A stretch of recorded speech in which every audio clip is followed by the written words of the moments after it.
Hello बच्चों, let's read the question first. The question says which of these processes is not a part of cell cycle. तो बच्चों यहाँ पर हमें कुछ गए हैं या इवेंट्स दिए गए हैं सेल साइकिल के और हमें बताना है उनमें से कौन सा जो है सेल साइकिल में नहीं होता। तो पहले पे देख लेते हैं। पहला हमें दिया हुआ है डुप्लीकेशन ऑफ जीनोम। तो बच्चों ये बिल्कुल सही है, ये सेल साइकिल का पार्ट है। ये कब हो रहा है?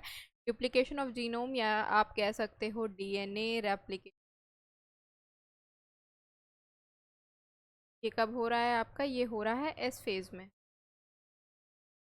ये बिल्कुल सही है, ये ऑप्शन बिल्कुल सही है। ये इवेंट जो है आपका सेल साइकिल में हो रहा है। अगर सेकेंड ऑप्शन की बात करें, सेकेंड ऑप्शन में आपको दिया है डिवीजन इनटू डॉटर सेल। तो डिवीजन इनटू डॉटर सेल कब हो रहा है? ये एम फेज में हो रहा है। एम फेज, एम फेज में क्या होता है सेल साइकिल में? ये आपका सेल साइकिल है और ये आपका एम फेज है। यहाँ पे cell, sorry let me be clear.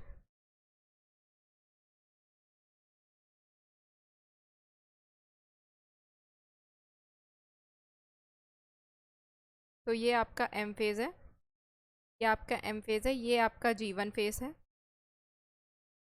ये आपका एस फेज है और ये आपका G2।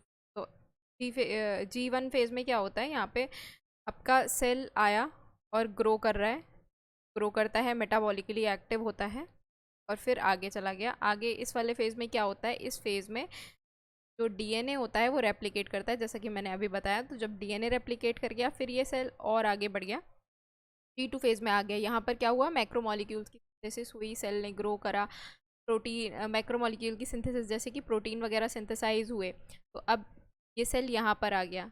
अब ये प्रिपेयर हो रहा था G2 में कि ये इसे डिवाइड करना है इनटू टू डॉटर सेल। तो ये यहाँ पे गया एम फेज में।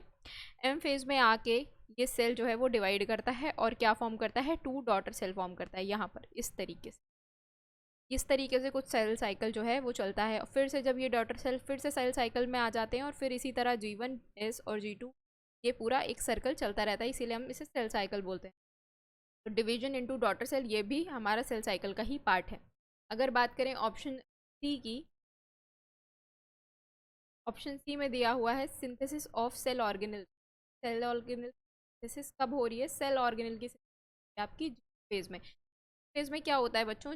फेज में सेल क्या करती है? ग्रो करती है, मैक्रोमोलिक्यूल्स सिंथेसिस करती है।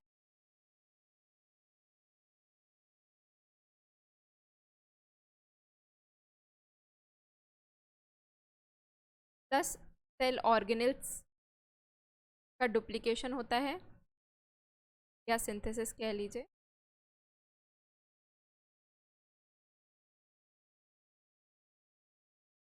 ये भी आपका कहाँ हो रहा है?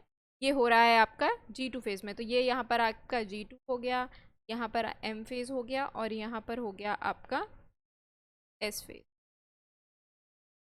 इस तरीके से ये तीनों ऑप्शन जो है सही हो गए। अब जो इनकरेक्ट वाला बचा वो बचा ऑप्शन डी कि डिसइंटीग्रेशन ऑफ सेंट्रोसोम। ये तो नहीं होता बच्चों, डुप्लीकेशन ऑफ सेंट्रोसोम होता है सेल साइकिल में, बट डीजनरेशन ऑफ सेंट्रोसोम नहीं होता सेल साइकिल में। तो हमारा करेक्ट आंसर क्या हो जाएगा? हमसे पूछा था not a part of cell cycle, तो ये डीजनरेशन ऑफ सेंट्रोसोम पार्ट नहीं है सेल साइकिल का। हमारा करेक्ट आंसर क्या हो जाएगा बच्चों? हमारा करेक्ट आंसर हो जाएगा ऑप्शन डी। होप आप लोगों को ये सोल्यूशन समझ में आया हो बच्चों। Thank you, all the best.